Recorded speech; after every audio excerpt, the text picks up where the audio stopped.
প্রাচীন ঐতিহ্যবাহী বিশান শিল্প সংকটাপন্ন।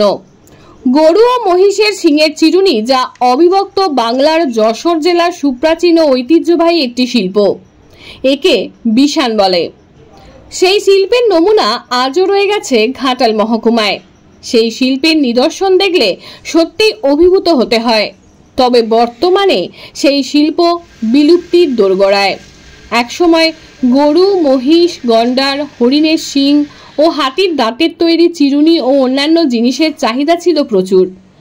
দেশে বিদেশে রপ্তানি করা হতো সেই সমস্ত তৈরি জিনিসপত্র। ঘাটাল মহকুমার দাসপুর 2 ব্লকের মাগুড়িয়া, যোধখানেশ্যাম, নারায়ণচক, মশালচক, ডোঙাভাঙা এলাকায় তার কিছু অস্তিত্ব আজও টিকে আছে। তবে দুঃখের বিষয়, আর বেশি দিন এই শিল্পের অস্তিত্বকে টিকিয়ে রাখা যাবে না বলে মনে করছেন ওই সমস্ত শিল্পীরা। তার প্রধান কারণ কাঁচামালের যোগানের অভাব। চিরুনি বা বাড়ি সাজানোর বিভিন্ন জিনিস তৈরির কাঁচামাল হিসেবে লাগে মূলত গরুর শিং বা মহিষের শিং। খোলা বাজার থেকে এই কাঁচামালগুলি কিনতে হয় ব্যাপারীদের। পশ্চিমবঙ্গের কলকাতার রাজাবাজার, উলবেড়িয়া সহ বেশ কিছু জায়গা থেকে পাওয়া যায় এই কাঁচামালগুলি। বর্তমানে এই কাঁচামালের অভাবের ফলে চরম সংকটে পড়েছেন চিরুনি শিল্পীরা। আগে যেখানে ওই এলাকায় বাড়ি বাড়ি চিরুনি তৈরি হতো, এখন হাতে গোনা কয়েকজন সেই কাজ করছেন। একদিকে যেমন কাঁচামালের দাম বাড়ছে, তেমনি সহজলভ্য নয় সেগুলি। একসময় দেশ বিদেশ থেকে ব্যাপারীরা এই হর্ন আমদানি করতেন, এখন সেই সুবিধা বন্ধ হয়েছে। ফলে এক প্রকার বন্ধই হতে বসেছে চিরুনি শিল্প। শিঙের যোগান কমলেও বাজারে চাহিদা বাড়ছে কাঠের তৈরি জিনিসপত্রের। কাঠের চিরুনি থেকে শুরু করে বাড়ি সাজানোর বিভিন্ন আসবাবপত্রের চাহিদা এখন তুঙ্গে। কাঠের তৈরি বিভিন্ন জিনিস বিদেশে রপ্তানি হচ্ছে। পাশাপাশি দেশের ভেতর বিভিন্ন প্রদর্শনীতে নিজেদের হাতে তৈরি জিনিসপত্র নিয়ে পৌঁছে যাচ্ছেন শিল্পীরা। দাসপুরের মাগুড়িয়া গ্রামের এক শিল্পী রবীন্দ্র আদক বলেন, তার পূর্বপুরুষেরা শিঙের তৈরি বিভিন্ন জিনিসপত্র বানাতেন। বংশ পরম্পরায় তিনি ও তার উত্তরসূরিরা সেই কাজ শিখেছেন। কাঁচামালের অভাব, ফলে শিঙের বদলে সম্পূর্ণরূপে কাঠ দিয়ে নানান সুদৃশ্য ঘর সাজানোর জিনিসপত্র তারা বানাচ্ছেন। 15 জন শ্রমিক কাজ করেন তার কারখানায়, মহিলাও রয়েছেন। সেটাই তাদের রুজি রোজগারের একমাত্র পথ।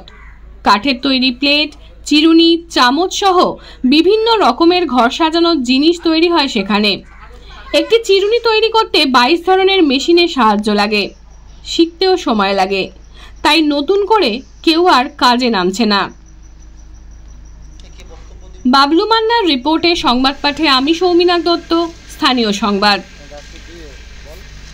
কাঠ, নারকেল মালা এবং বাঁশের কাজ করা হয়। বাঁশের কাজ করা কতজন কাজ করে? আপনার 10-12 জন কাজ করে এখানে। ওই কাঠের তৈরি চিরুনি, শিঙের তৈরি চিরুনি হয়। তাদের কি একটা জীবিকা নির্বাহ, এখান থেকে জীবিকা নির্বাহ করা হয়। এই যে জিনিসগুলো তৈরি হয়, এগুলো কোথায় যায়, কোথায় বিক্রি? ইন্ডিয়ান মার্কেটে কিছুটা যায়, আর বেশিটাই যায় আমাদের বিদেশের মাটিতে যায়, আমেরিকা, জার্মান, বিদেশে যাচ্ছে। বাজারে কোন জিনিসটা চাহিদা বেশি? সবদিকে বাজারে বেশি ট্রে আর স্পুনের। ওগুলো কি কাঠের হয় না শিং থেকে? কাঠের থেকেই বেশি হয়। শিঙের জিনিসের কি চাহিদা রয়েছে বাজারে এখন? শিঙের জিনিসের চাহিদা রয়েছে, কিন্তু র মেটেরিয়াল তো নেই। শিংটা দিনকে দিন কমে যাচ্ছে আরও, আর দামটা অনেকটাই বেড়ে যাচ্ছে, যে কারণে মানুষ কাঠের দিকেই নেমে আসছে। মূলত নিত্য প্রয়োজনীয় সামগ্রীর পাশাপাশি কি ঘর সাজানোর এই সমস্ত জিনিস হয়? হ্যাঁ, সম্পূর্ণটাই পাওয়া যায়। নিত্য প্রয়োজনীয় জিনিস থেকে বাড়িতে ইউজিং, তারপর ডেকোরেশন, সবেরই পাওয়া যায়। কত রকমের আইটেম করেন আপনারা? প্রায় 10,000-15 হাজার আইটেম। এগুলো কীভাবে প্রসেসিং করেন? এগুলি কিছুটা মেশিনারি এবং কিছুটা হ্যান্ডমেডভাবে করা হয়। এগুলো প্রসেসিং কাঠ মিল দিয়ে চিড়ে নিয়ে এসে এখানে প্রোডাকশান করা, সম্পূর্ণটাই এখানে হয়। আপনার নাম? আমার নাম পিনাকি যাদব, বাড়ি মাগুড়িয়া। ঘাটাল মহকুমার সমস্ত খবর সঙ্গে সঙ্গে পেতে আমাদের এই চ্যানেলটিকে সাবস্ক্রাইব করুন।